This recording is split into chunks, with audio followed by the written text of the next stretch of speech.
واضح طور پر مرد پر زیادہ ذمہ داری عائد کی گئی۔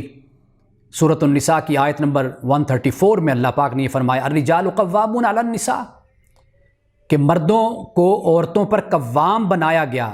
قوام سے مراد معاشی کفالت کا ذمہ دار۔ یہ ذمہ داری، یہ بوجھ اللہ تعالیٰ نے مرد پہ ڈالی۔ یہ بالکل عدل کے مطابق ہے یہ اللہ کی تقسیم، اس لیے کہ اللہ سبحانہ و تعالیٰ نے کچھ فطری اور صنفی اور جبلی باتیں عورت کے ساتھ ایسے منسلک کر دی کہ جس کی بنیاد پر ممکن ہے کہ عورت اس طریقے سے وقت نہ دے سکے معیشت کو، کمانے کو، تجارت کو، جس طرح مرد دے سکتا ہے۔ اس لیے کہ بچوں کی پیدائش کا معاملہ ہے اور معاملات ہیں، تو اللہ سبحانہ و تعالیٰ نے اس لیے عورت کو اس ذمہ داری سے بالکل آزاد رکھا ہے، علیحدہ رکھا، اور یہ ذمہ داری مرد پر ڈال دی۔ تو اس لیے یہ عین عدل ہے، عین احسان ہے، یہ ظلم نہیں ہے، اور نہ ہی یہ کسی قسم کی کوئی تفریق ہے جسے ڈسکریمنیشن کہا جاتا ہے۔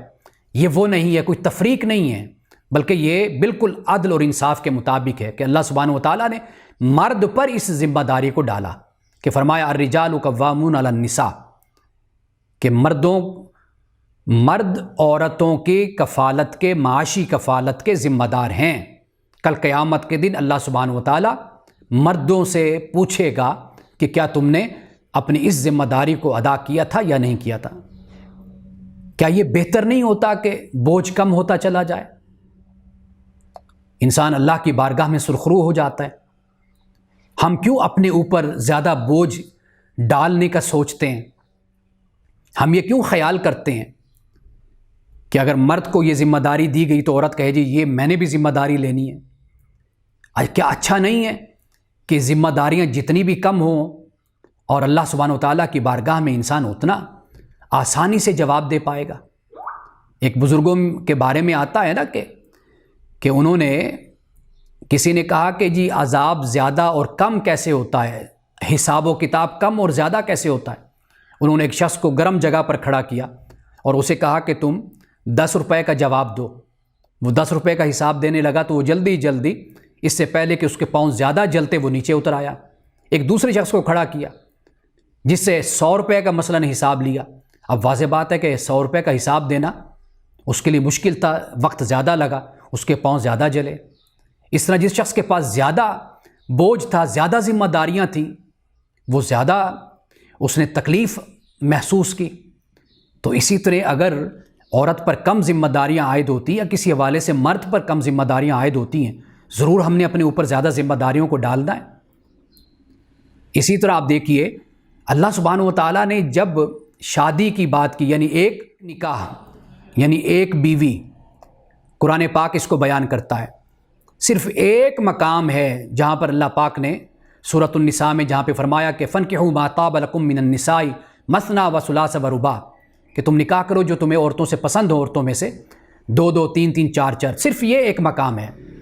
اور اس کا بھی مفسرین اکرام نے پس منظر لکھا ہے، بیک گراؤنڈ لکھا ہے کہ کیوں، جس کی سادہ اور سمپل بات یہ ہے کہ یہ صرف اور صرف ایمرجنسی حالات کے لیے، وہ اجتماعی طور پر بھی ہو سکتا ہے، وہ انفرادی طور پر بھی ہو سکتا ہے۔ اگر کوئی انفرادی طور پر کوئی ایمرجنسی، کوئی ایسی حالات پیدا ہوتے ہیں تو مرد دوسرا نکاح کرتا ہے۔ اگر اجتماعی طور پر حالات پیدا ہوتے ہیں جیسے جنگی حالات، جیسے مدینہ میں ایک موقع پر اس بات کو بڑی وضاحت کے ساتھ بیان کر چکا کہ رسول اللہ صلی اللہ علیہ وسلم نے اگر 12 نکاح فرمائے تھے، صحابہ اکرام نے بھی اسی طرح 3 یا 4 نکاح کیے یا 2 کیے، تو اس وقت حالات کا تقاضا یہی تھا کہ انہیں یہ قدم اٹھانا پڑا۔ لیکن پھر یہ بھی تو دیکھیے نا کہ رسول اللہ صلی اللہ علیہ وسلم نے ایک کماری سے نکاح کیا، ایک مطلقہ سے کیا، باقی سب کی سب بیوہ تھی۔ یہ بھی تو اسوہ ہے ہمارے سامنے۔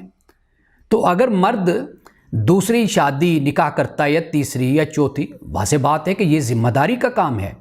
کل قیامت کے دن اللہ کی بارگاہ میں وہ جواب دہ ہوگا۔ رسول اللہ نے اس لیے فرمایا کہ وہ لوگ کہ جو 2 شادیاں 2 نکاح کرتے یا 3 کرتے ہیں، اگر وہ انصاف نہیں کر پاتے تو رسول اللہ نے فرمایا کل قیامت کے دن ایسا شخص اللہ کی بارگاہ میں آئے گا تو اس کی ایک سائیڈ مفلوج ہوگی، فالج زدہ ہوگی۔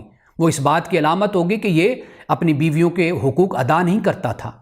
تو کیا اچھا نہیں ہے کہ انسان اللہ کی بارگاہ میں جائے اور زیادہ ذمہ داریوں کا بوجھ نہ اٹھایا ہوا ہو؟ یہ سب سے بہتر طریقہ ہے۔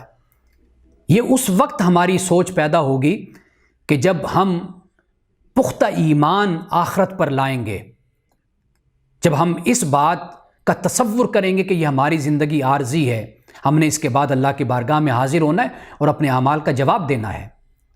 جب یہ تصور مسلمانوں میں پیدا ہوگا تو پھر مسلمان ذمہ داری لینے سے پھر اپنے آپ کو بچانے کی کوشش کرے گا، وہ پھر یہ قدم نہیں اٹھائے گا۔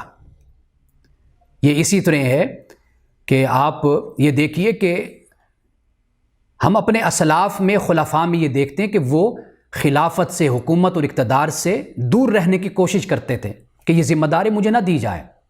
سیدنا ابو بکر صدیق کو دیکھیے، سیدنا فاروق اعظم، سیدنا عثمان علی، سیدنا علی المرتضیٰ، اور اس کے علاوہ حضرت عمر بن عبدالعزیز کو دیکھ لیجئے کہ ذمہ داری لینے سے بھاگتے تھے۔ معلوم تھا کہ اگر ہم خلیفہ بنیں، اس کائنات کا رب ایک ہے اور وہ رب پھر حکمران پر ذمہ داریاں ڈال دیتا ہے کہ میری مخلوق کی روٹی کا، معاش کا، اس کی زندگی کا، اس کی عزت کا، آبرو کا، اس کی جان کا تو نے تحفظ کرنا ہے، تو ذمہ دار بنے گا۔ اللہ تعالیٰ اس ربوبیت کا بوجھ پھر حکمران پہ ڈالتا ہے، تو وہ ڈرتے تھے، اللہ سے خوف کھاتے تھے، ذمہ داری نہیں لیا کرتے تھے۔ تو کیا یہ اچھی بات نہیں ہے کہ ہم ذمہ داری کم سے کم لیں، اپنے اوپر ڈالیں، تاکہ ہم اللہ کی بارگاہ میں سرخرو ہو جائیں؟ اس لیے کہ خواتین بھی اس معاملے میں بحث کرتے ہوئے نظر آتی ہیں کہ یہ مرد کو کیوں ذمہ داری دی گئی؟ کیا ہم نہیں کما سکتی؟ کیا ہم نہیں کر سکتے؟ اس میں کوئی شک نہیں ہے، اللہ تعالیٰ نے یہ دروازہ بھی اوپن رکھا ہے، آپ بھی محنت کر سکتی ہیں، کما سکتی ہیں۔ رسول اللہ کے دور میں خواتین نے تجارت بھی کی، کاروبار بھی کیا، سب کچھ کیا، عملی زندگی گزاری۔ یہ وہ حالات ہوتے ہیں کہ جن حالات میں عورتوں کو پھر نکلنا پڑتا ہے اور کچھ کرنا پڑتا ہے، یا اگر عورت اپنی بنیادی ذمہ داری کو ادا کر لیتی ہے تو پھر اس کے بعد وہ مزید اپنے مرد کے شانہ بشانہ کھڑی ہوتی ہے اور اس کے ساتھ چل کر محنت کرتی ہے، کام کرتی ہے، اس کا ہاتھ بٹاتی، تو اچھی بات ہے، اس میں کوئی حرج نہیں ہے۔ لیکن اللہ سبحانہ و تعالیٰ نے جو تقسیم کر دی، یہ بڑے اطمینان کی تقسیم ہے، بڑے امن اور سکون کی تقسیم ہے کہ مرد کماتا ہے، معاشی ذمہ داری اس کے سپرد کر دی گئی، وہ گھر میں لاتا ہے، عورت کو دیتا ہے، بچوں کی پرورش کرتا ہے، اور پھر عورت جو وہ کما کے لاتا ہے وہ اس کی تقسیم کرتی ہے۔ میں نے اکثر گھروں میں یہ دیکھا کہ مرد اپنے پاس کچھ نہیں رکھتے، وہ اپنی خواتین کے، اپنی بیویوں کے سپرد کر دیتے ہیں، آگے پھر جو معاملات لے کر چلنے ہوتے ہیں وہ پھر خواتین لے کر تمام معاملات کو سنبھالتی ہیں اور لے کر چلتی ہیں۔ یہ کتنی اچھی تقسیم ہے، دونوں باہر دونوں گھر میں، دونوں باہر دونوں گھر میں۔